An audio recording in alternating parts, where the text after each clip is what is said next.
Greetings, my fellow freedom-loving sovereign thinkers. This is LL3's newest podcast. My name is Craig, transmitting from the beautiful swampy Mingo, South Florida. And today's date is Friday, February 16th, 2018. Yes, horrific event happened along Parkland, Florida, which is northwest corner of the county, right near Palm Beach Parkway, Florida, which is Stoneman Douglas High School.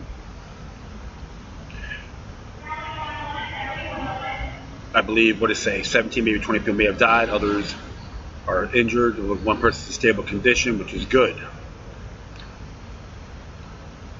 I just heard about it Valentine's Day night, and thereafter I took a little glimpse, and I was just not shocked, but very disturbed on what's been happening. It's just another tragic example. And of course, you have all the bobbleheads out there from either side want to do these solutions instead of just screaming the top of their lungs. I see the Twitter and Facebook page is throwing more garbage at us. Believe we got to do this, we got to centralize, we got to ban this, ban that, without any merit, just what they do in other places. I find it's pretty damn insulting because a lot of these folks never take the time to read and look at things a lot bigger than what it is. So I am going to be discussing this topic of what happened at Stoneman High School. Stoneman shootings, they call it. They say the worst horrific event in Florida history. I don't know, probably Rosewood may be a lot worse, I could say, on massacres. That happened in January 1923.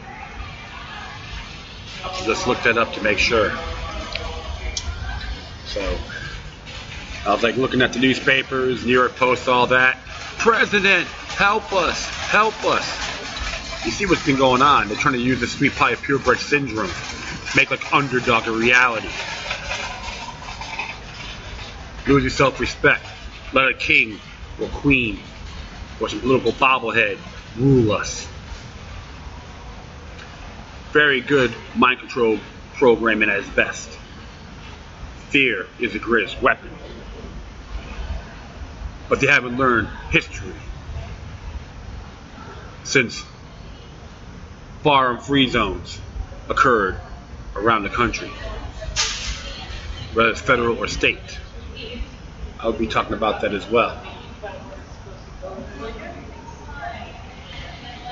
I'm in a supermarket right now, Publix. They've been pretty cool with me to do a show. They may hear some shopping carts, homeless folks. I'm not condemning them, but they don't bother me here. So, right there, Andrews Avenue and Southeast 6th Street.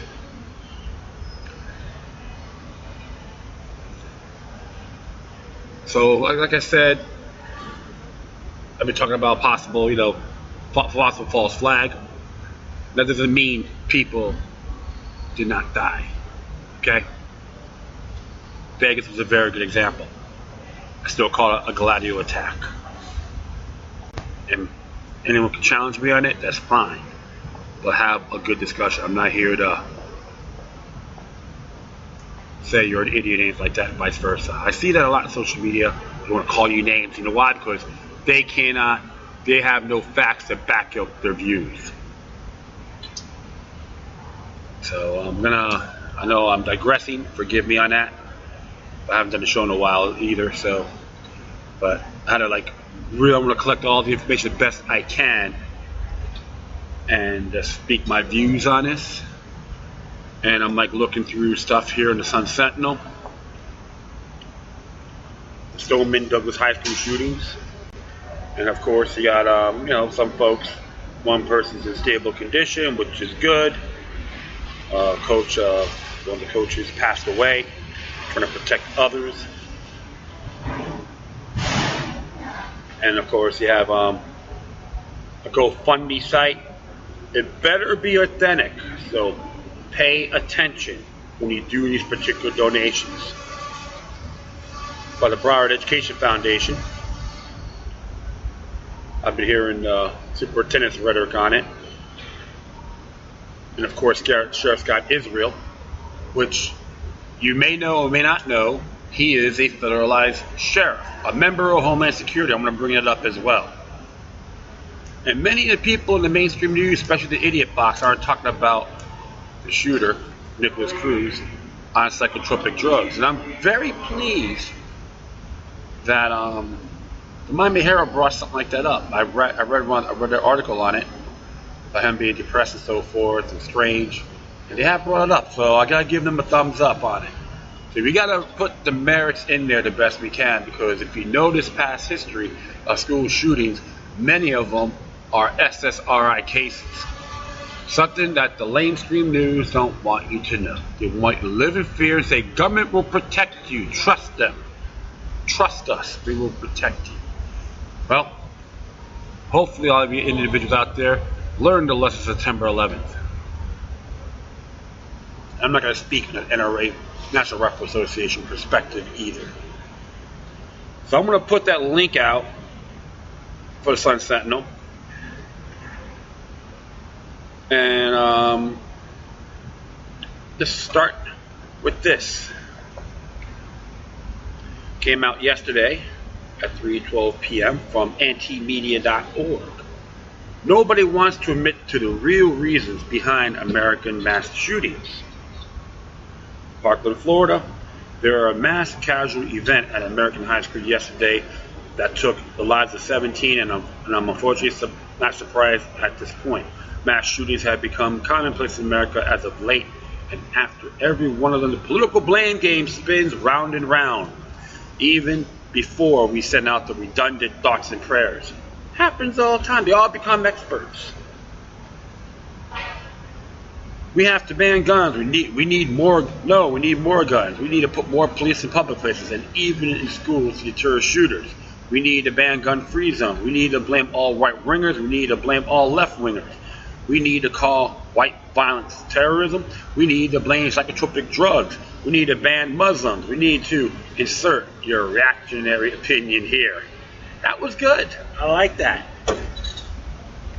Everybody thinks they know what's wrong, but it seems nobody wants to acknowledge the plainly obvious reason behind all this violence. And that's correct. And we're real critical about fire-free zones. Don't get me wrong. But it goes a lot deeper than that. Well, continue. Violence is inherited to American identity. As American violence, by default, you can hear a shotgun cart going around me right now. Let's just chill a little bit. One moment. Let's chill here. Let the gentleman go through. Ooh, yeah. Making a living, of course, right? All right, I'm gonna continue on here. America is violent by default. It is in our DNA as a nation, born out of the exploitation and genocide of natives and built off the backs of slaves. The United States has used violence to solve its problems since its inception. The country's independence itself was obtained through the years of violence. The American Revolution. This violence is now venerated and enshrined in popular American mythology and perpetuated ad nauseam in public school history books. But violence never stopped. It has been routinely glorified. When Native America has something we wanted and murdered them, and we murdered them and took it over and over again. America's deft use of violence in World War II became our modern claim to moral superiority. The invasion of Iraq decides later was deemed a gift to Iraqi citizens despite the countless deaths and destruction of their homeland that came with it. We memorialize those who commit violence for the government and told them in the highest esteem, throwing tantrums when others express dissenting opinions or fail to bow to the people who serve these institutions. When children misbehave, we beat them. When people don't follow the ever-expanding number of many times unjust laws in the U.S., we jail them. When a country does something we don't like, we bomb them and overthrow their government. When a leader does something the U.S. government doesn't like, we assassinate them. Even what should be a political discourse has been radicalized into violent rhetoric. The war on women, the war on Christmas, the war on healthcare, the war on cops. The war cremates our culture. Therefore, it's only natural that when a person is sad, down on themselves, off their meds, or mad about something, picking up a gun to solve their problems with violence seems to be logical. Our government does it, why not them? We beat kids for being bad. Why would they not use violence against adults? Our government bombs schools and countries we don't like. So, what is so different about an individual getting a gun and shooting up a school in the United States? Our police shoot and kill over 1,000 Americans every year. Often because they are afraid of them, or because they do not comply. It is any surprise that many of the most atrocious mass shootings in the country were committed by individuals with a fetish of militarism or policing institutions. Likewise, Nicholas Cruz, the Florida high school shooter, was a member of the JROTC as American Youth Military Training Organization. Update: this article cited reports claiming Nicholas Cruz was a member of a Florida white nationalist militia. Those reports are now being disputed. Don't worry. I got this from yesterday. No ties between militia and Florida school shooter. Law enforcement statement by Mike Adams from National News. I'm going to add that to the memo of this. You could read it for yourself. There's no ties whatsoever. Just to give you guys a heads up. I will continue on here. Thanks in a large part of our government, American society assumes violence solves problems. Whatever those problems may be, since this country's founding, America has been dehumanizing others and committing mass acts of violence against them in the name of what is right or good. Virginia shooter probably thought he was committing a righteous act by shooting a Republican who was taking away his health care. Just as the concept of manifest destiny made room in early Americans' conscience to rationalize genocide against the native, and the post-9/11 dehumanization of Muslims allowed for ongoing war on terror, which has taken well over 1 million innocent lives. We now dehumanize others for disagreeing with us, politically to the point where violence is becoming a regular occurrence. The us versus them nationalism that was previously used as propaganda during the major wars to get public unified behind international conflicts has now come home to roost. Next logical step is to get out the guns and start shooting our political opponents down the street. And now apparently it's happening, and I'm not surprised. So you see what this person's addressing. It's being conditioned in these areas. That's why it's a lot more complex than what's going on. So I'm going to continue on here. Problem, reaction, solution, and well-intentioned political violence. There is another reason violence is such a default reaction, and it extends beyond the behavior and nationalism perpetuated by the U.S. government and the most of the public's reaction to the problem of mass shootings. There is a hint of violence in their subsequent well-intentioned proposal to legislate away said violent act. Taking away someone's right to do something is an act of violence, political or otherwise. In the United States, we have a tendency to enact laws against things we don't like. And if someone still does something politicians say it's bad, violence committed against them in the form of punishment, fines, incarceration, and execution. After all, government is defined by its moral exemption to use violence. If a soldier, cop, or other government agent commit violence at the behest of the politicians or the law, it is name of the greater good, regardless whether or not it's actually moral. If members of the public use of violence, they're criminals, even if they also believe they're advocating a greater good. So when you say armed guards should be put put into every school, you're endorsing the act of violence by taking someone's tax money and spending it in a way they may disagree with. When you say guns should be banned, you're advocating violence by taking away someone else's freedom because you think that particular liberty is dangerous, outdated, or arcane. Your desire to remove,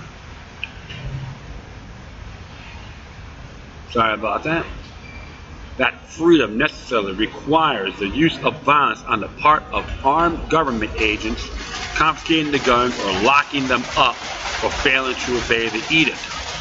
That's fine and dandy until the freedoms you hold dear end up in the crosshairs of political moralists who feel they know better than you. The slippery slope that starts with banning guns because they can be used for violence can slide into banning books because more dangerous information can lead to dangerous thoughts or violence.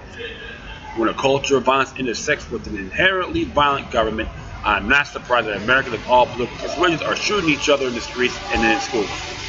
So perhaps, instead of reforming gun laws or turning our schools into fortresses, America needs to take a hard look in the mirror. From the way we treat our children to the global war on terror, if we truly want to stop the spread of violence, maybe it's time to admit that violence has been ingrained into every aspect of our society and do something about that. That is a real good article. I cannot, argue about it. What you got to start spreading the love, respect, integrity. Love your neighbors and love yourself. Be treated with dignity and respect and share that with others. Nicholas Cruz was a distorted fellow. There's lots of information out there. Sometimes people jump the gun. Sweet pie purebred syndrome. People want to play Rambo. You can't do that. I'm a man who is pro self-defense. I'm not going to contradict myself. Use it when it's necessary. I believe the schools need to prep up in this scenario. Yeah, I support they should be armed, discreet, low-key. Use it when it's the last resort. There's a big debacle going on. Destruction of the families. State knows best. This is how far we went. And believe in the hype and hoopla. They're just trying to push us to go to war with China, South North Korea, or Iran. All on the U.S. tax dollars. Ain't that sweet? I don't see it that way. Always got to look things into a bigger picture of what's been happening. That's what I find disturbing.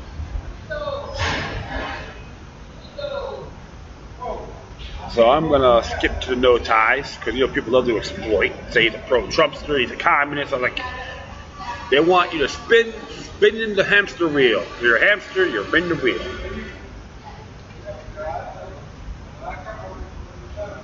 Well, I want to be. So next one here. Came out today by Mike Adams from Natural News. PSYCH DRUG SHOOTERS. Florida school shooter was on medication, reports Miami Herald, just like nearly all the mass shooters.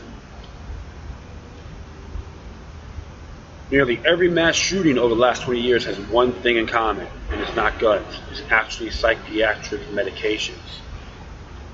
And now, to no surprise, we are learning that Nicholas Cruz, the shooter who killed 17 and the staff at a Florida high school, was reportedly taking mental medications, reports the Miami Herald. In the story entitled, Florida's shooting suspect was an ex-student who was flagged as threat. Miami Herald described Nicholas Cruz as a troubled teen with a few friends and obsessive in weapons interest. The story quotes Barbara Kombanovich, an in-law of the family, who said she believed Nicholas Cruz was on medication to deal with his emotional fragility. Other media sources, even the Washington Post, have reported Cruz was treated in a mental health clinic. which are the course of a well-known for dosing up patients with mind-altering psychiatric drugs. Psychiatric drugs are a common thread in nearly all school shootings. The website PSYCH details over 100 shootings carried out by individuals who are taking psychiatric medications. Natural News has reported on this phenomenon for over a decade, with stories like Illinois shooter was treated with psych meds prior to shooting rampage.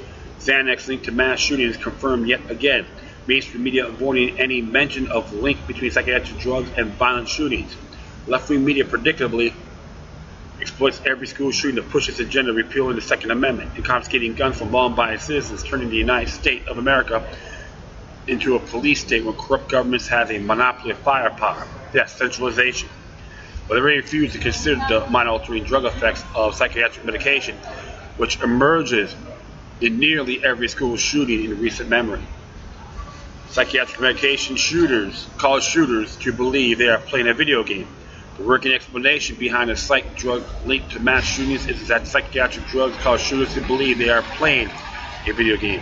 The medication disconnects their brain from the real world, and the actions they're taking don't seem real to them. And one of the ways SSRI drugs and other psych drugs actually work by is disconnecting the brain from emotional reality. This is widely considered to be a treatment for depression. There's a music on here with lyrics, which Mike Adams wrote, SSR Lies, for music redemption of how this works. Check it out, it's good stuff. Notably, such drugs do not actually resolve the cause of depression. They merely cause individuals to mentally disconnect from their real life, making the cause of depression seem far away or not real.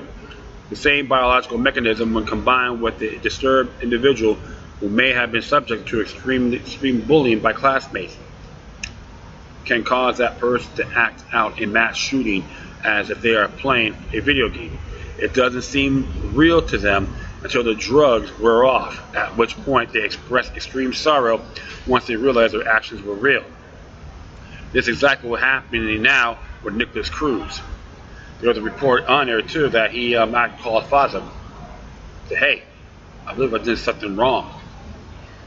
Until America gets serious about the links between psychiatric medications and mass shootings, we'll never solve this problem, and more mass shootings can be expected. For 10 years, I've been warning America about the link between psychiatric medications and mass shootings. As I wrote in Natural News almost a decade ago, an article entitled Orlando Shooter, U.S. Army Fort Hood Shooter, both linked to psychiatric drugs. Excuse me. Until we halt the chemical holocaust being perpetrated against our world by the psychiatric drugging industry, we will continue to see more of these violent drug-induced shootings take place. Count on it. Psych drugs cause violence, and more psych drugs are prescribed, the more violence we'll see. According to MedWatch statistics, 63,000 people in the U.S. have committed suicide while on antidepressant drugs. It is that more than 10 times the number of Americans who have died from H1N1 swine flu, by the way. Mainstream media absolutely refuses to tell you the truth about the link between psychiatric drugs and violent killings. There's obvious connection in nearly every single shooting that's taken place in recent memory.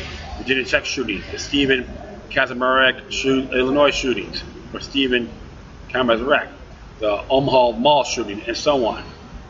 2 years earlier, in December of 2007, I publicly predicted more school shootings will take place among psychiatric medication patients. There will be more. I hate to be accurate about this grisly prediction because I grieve for the families of those lost to pharmaceutically induced violence. But the truth is that until we stop drugging our children with psychotropic drugs, the shootings are not going to stop. Left-wing Hollywood elites like Jimmy Kimmel want to cry on stage to blame the NRA or President Trump.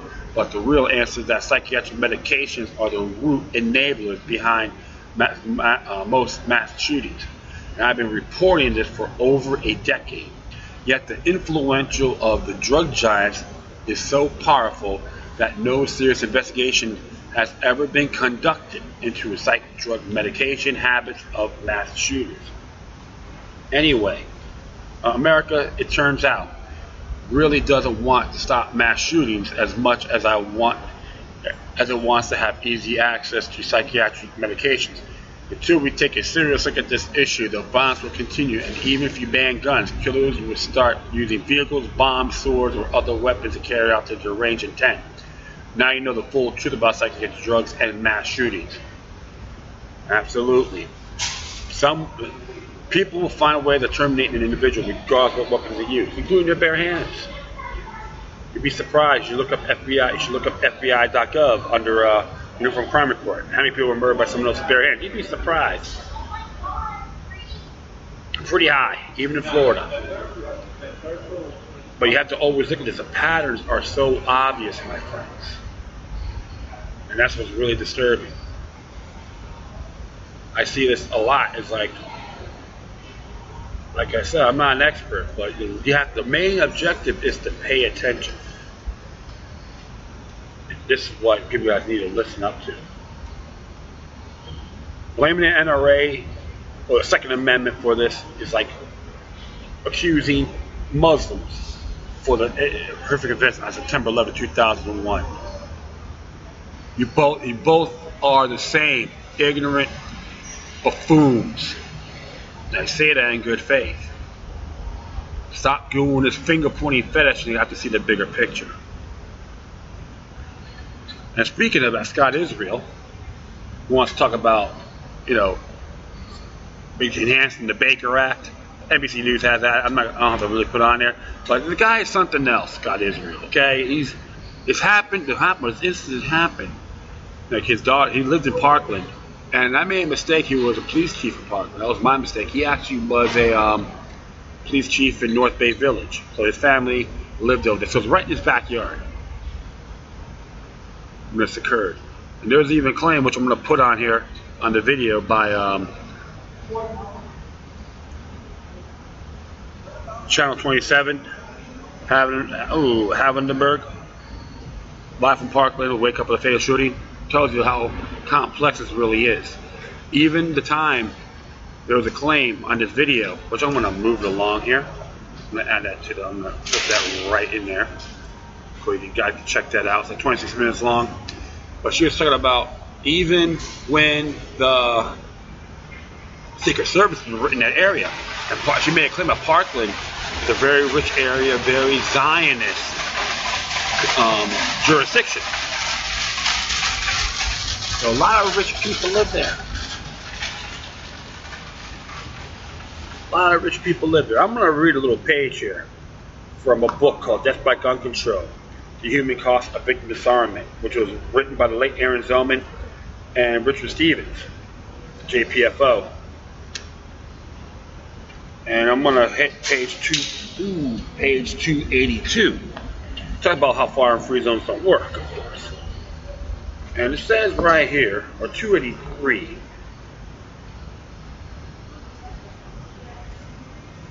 about federal gun-free zone acts and all that. Like good over here in these two high-profile cases, anti-firearm laws and could not save anyone, but stop the killing of the protected other possible victims, citizens with firearms. Ironically, Mr. Myrick, who heroically intervened to capture the killer, was forced to violate the Federal Gun-Free School Zone Act and risk a federal felony prosecution. Well, I believe in no victim, no crime. Dr. Thomas Howell, a fellow at the Hoover Institution, observed that all the highly publicized school shootings occurred at influential, predominantly white schools. That's a quote. Why had the multiple murder sprees not occurred at otherwise more violent low-income or ghetto schools? Dr. Sewell suggested the answer. There are likely to be more armed people in or near such schools. Some have armed guards, some have armed gangs. A criminal who opens fire in a school in a high-crime neighborhood is likely to face more bullets coming back.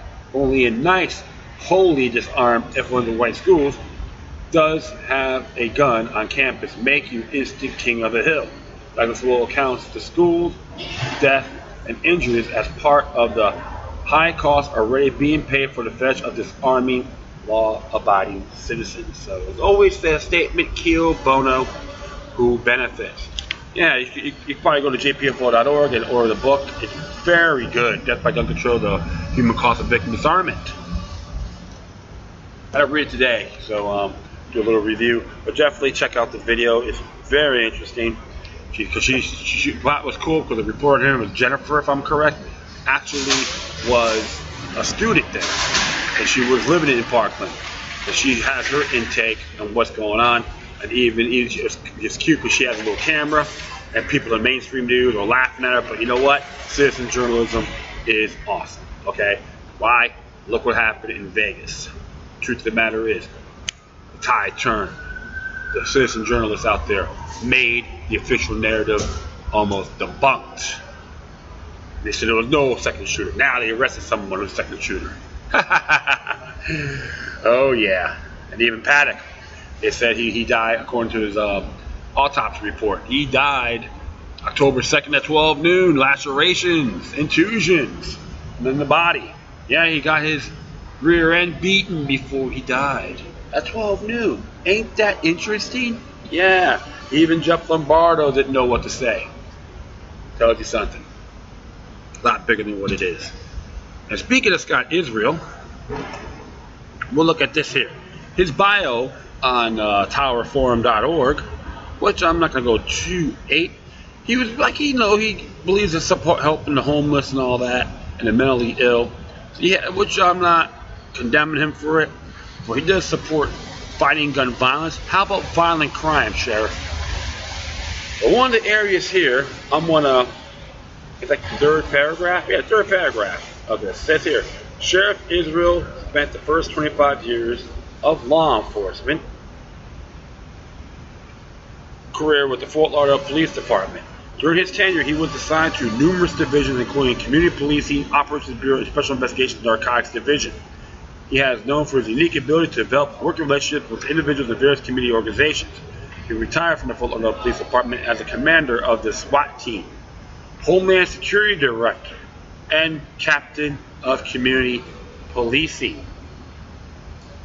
Homeland Security Director. Can we say conflict of interest?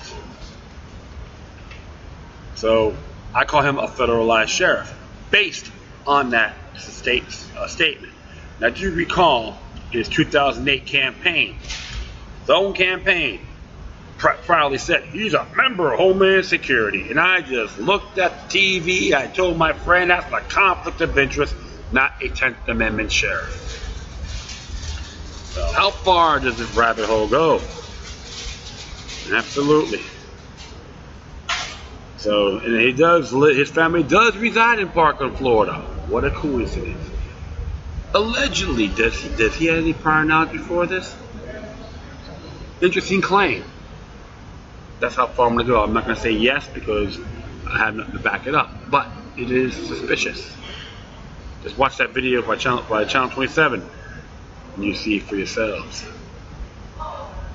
And another thing too,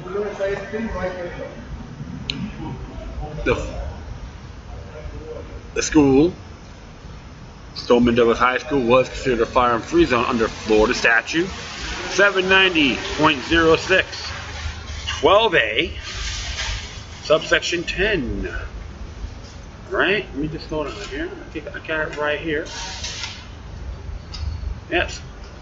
It says here, a license issued under the section does not authorize any person to openly carry or a handgun or concealed weapon or firearm into any elementary or secondary school facility or administrative building. On its face, another soft target, which is very disturbing, my friends. Like I said before, about arming teachers or anything like that when it's necessary to use.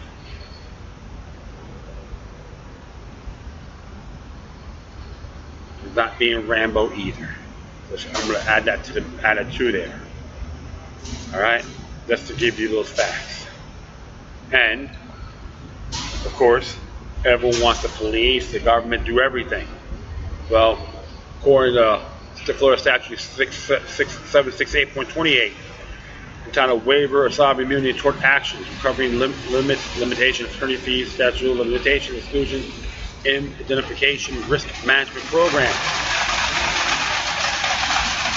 Public employees, including the police, aren't obligated to protect you as an individual, technically speaking. That's why the individual has to be the first line of defense overall, including this horrific event and so forth. So I'm going to lay those facts down. So I'm not here to toot my horn, but to educate you folks that are listening. Gotta look at, like I said, all the angles.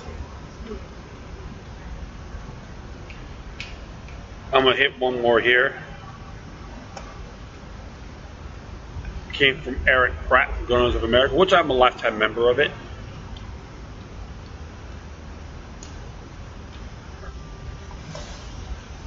View is called Gun Reform Now. It's just a finger pointing.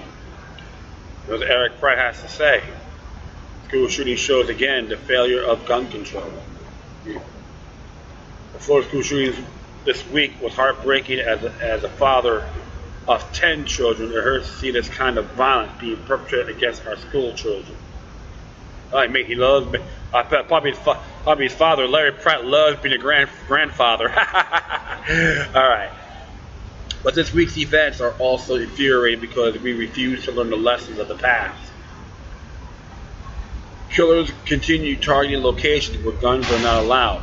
98% of public mass shootings in the country occurred in gun-free zones, with Florida schools being one of them. And I can add this to the memo. Pulse nightclub in the Belle Isle district of Orlando, and Florida Hollywood International Airport. And I have talked about it in my past 2 episodes. You just look up Orlando shootings and Fort Lauderdale Hollywood Airport shootings and all that. I have put that in my archives, so you can check it out. No wonder that 81% of police officers support arming teachers and principals, so the first responders, the potential victims, can protect the children. Florida anti-gun liberals tell us these types of shootings don't occur in other countries, but that's a lie. The U.S. is not even in the top 10 when one compares international death rates resulting from the mass shootings. There's a link for that. For example, France has more gun control than we do. The French have greater restrictions on semi-automatic assault weapons, which are falsely labeled by such newspapers like USA Today. Yet gun ownership restrictions in France did not stop terrorists from murdering 130 people at a concert in 2015. That's November 13th, by the way. Now, do you see that as a New World Order agenda because they made a pledge to ISIS? Not only that France has more mass shooting deaths and injuries in 2015 than during Barack Obama's 8 years as president. From everything we know now, the Florida killer bought his gun legally. This shows again the failure of gun control. Any gun activist can produce one gun control law that would have effectively stopped the killer. So what would work? Repealing gun-free zones. The killer at Sutherland Springs Church in Texas last November was stopped by a neighbor with an AR-15 style rifle. The year before, police credited an armed firefighter with stopping a school shooting in South Carolina. How he do it? He didn't use a fire hose, but he was possessing a concealed handgun. Repealing gun-free zones and lifting restrictions that keep good people from carrying guns for self-defense, that would make a huge difference. Eric Pratt is the director of Gunners of America, a grassroots lobby representing more than 1.5 million gun owners. And he's correct too. But like I said, everything, you got to look at everything across the board. There's an earthquake today. Wow. 7.2 magnitude earthquake hit southwest Mexico near Oaxaca. Shakes building as far as Mexico City. Ooh, man. Put your thoughts and prayers of those brothers out there too, please. Brothers and sisters, please. That would be great. But one thing y'all know for sure, friends. Don't have to be Rambo or anything like that. But we have to be ready at anything. Because we've been living in a dangerous world since the beginning of time. They even did sword restrictions in Rome. It did not help. It did not fight. It did not resolve crime. Even they went to call for Caesar. Hey, help us. But my thoughts and prayers go out to all the folks out there that suffered from this event. And I condemn it with a passion. Instead of replaying 3-ply beer braille, all of us could take a step of being underdog. Be the crusader in multiple avenues. Doesn't mean everyone should be carrying, but other methods of trying to get it restored. Like I said, when it's necessary, you have to take out a particular suspect. That's been very distorted. But the only language you can understand is violence, which is absolutely disturbing. Not gonna deny that. Because folks out there can make a difference, even something like this. Self-respect. When you earn your self-respect, homage will come to you. So please, my friends out there, always remain vigilant at all times, at the best of your abilities. And that is it. I thank everyone for listening. Plus, feel free to download and share us on social media networks. If you have any questions, comments, or even send something, just email and check out. Whatever you do, please address your correspondence with decorum. You can hit me on Facebook, Twitter, Google+, Spreaker, iHeartRadio, Tumblr, YouTube, Freedoms Network, Minds.com, FutureNet.club, Patreon.com/logo 3 If you want to be a patron, donor, be great. Hit me on Gab, GAB.ai, freer speech version of Twitter. In addition, you can email me at localluck3@gmail.com, or to the encrypted ones, localluck03@protonmail.com. I don't know what's going on with Steam.life. Looks like it's been taken down, which is very sad. Hopefully it may come back, and I'll just do everything by steps. See, keep tabs on it, what can occur. Hopefully it will come back. Alright, my friends, that's all for now. Once again, thank you for your time, but always remember that demonic resistance is up to the soul and can liberate humanity. Until next time, take care of yourselves. Keep on spreading love, and may your guardian spirits be with you.